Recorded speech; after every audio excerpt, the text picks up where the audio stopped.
So, first of all, I'm at my mom's house because that's where my brother and I usually go for the weekend because it is incredibly near to church. But that's besides the point of what I want to drive across today. So, today I want to talk about Article 13 yet again. It's been out for a while now, and if you don't know what it is, I'll just give a brief summary. Article 13 is a rule made up by the EU that basically says that, you know, anything that is posted to anywhere has an automatic copyright stamp on it. And, well, if you use any of that without the owner's permission, you can get stricken. Now, that on the surface seems pretty good, but it's done by an algorithm. It's the best we have, the best they have, yet it's incredibly flawed. And it's the one that YouTube uses to flag videos that really shouldn't. And okay, it's an algorithm, we get it. It's flawed. These things happen now and again. We still have that thin sliver of hope to hold on to, right? Wrong.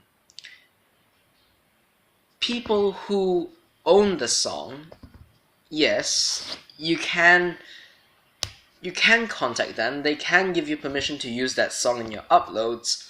However, certain actual humans can come along and flag your videos, putting out a false claim that they own the song and therefore they have the rights to it. Therefore, they can strike you. Now that's just plain unfair. Claiming to own a song that you didn't even make is quite ridiculous, but some people are actually doing that. And you know why? You know why some people and companies are actually doing that? It's just cause they want the money. It's just cause they don't care about us, they care about their profits. Yeah, and this has resulted in many memes being banned because when you use memes, you are posting something without the original creator's permission. However, I have a way you can avoid this. Be it any meme or anything that you want your audience to be free to use, right?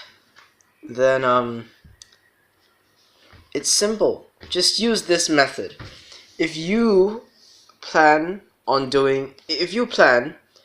making a photo accessible to everyone, you need to put some text in some corner of the photo that basically says, by accessing and viewing this image, you have been given automatic permission to use it in your own rights, except for any situations that may be offensive.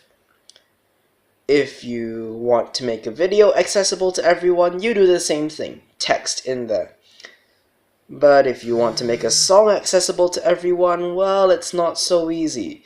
Sure, you can just speak it out, but what if you are like Marshmallow and do not want to speak in your song?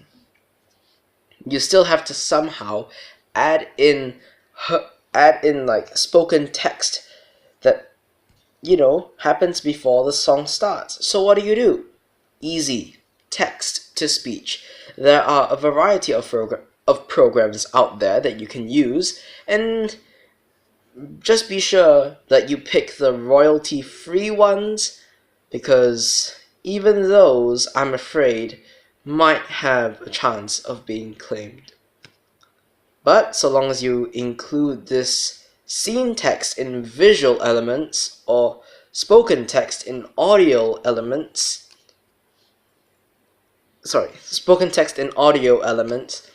you're pretty much safe.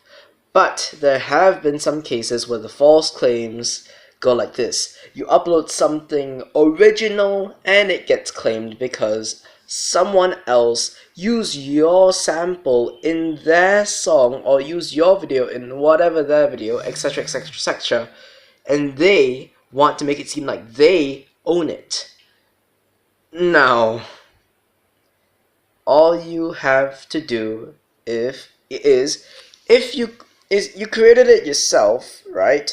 Don't try to repeal it immediately. Just sue them, okay? Sue them for using your Sue them for claiming that what you made is theirs, because that's plagiarism, and it should be sued against. It is in fact illegal in many countries. I cannot believe United States has not banned plagiarism yet. Well, at least that's the way it seems among corporations. And there's also some, there's also some cases where you are using, I don't know, a 5-second snippet, a 3-second snippet, a 1-second snippet, or even just a singular chord from a song, or just using 1 second or 1 frame of a video to teach your audience how to do music, how to do filmmaking. But that one tiny fraction, that 1 second, 1 chord, or that 1 frame, for instance, it gets claimed. And by claimed, I mean claimed with the false owner. Well, I mean, you can still sue them, but this time there's another reason to add to your defense. You're doing this for educational purposes. And if something is done for educational purposes, then I mean, yeah, you still have to contact the owner for permission, but it cannot be stricken. Like, striking that sample or that snippet or whatever means you're essentially disabling that creator from having his or her audience learning about something, which is very worrying to me. So that's how you can avoid Article 13. Once again, let's recap. In photography or videography, put text saying that by accessing and viewing this, you are allowed to use it in your own right, except stuff that may be offensive. Do the same in your music too, except now it's not visual, it's spoken. If you get falsely claimed, sue that if you get falsely claimed, if you get falsely claimed by someone else for something that's original to you, sue them. If you get falsely claimed because you are using something as an educational purpose, sue the claimer. And in all honesty, that's a good start, right? That's a nice way that Article 13 can still be compromised. Article 13 Article 13 places copyright restrictions on us, but even then, the enforcement has a lot of empty space, has a lot of leeway, and if we exploit that leeway, us as creators will not have to worry about the stuff that people put up with, that other creators like us have to face. And the internet will just be no different.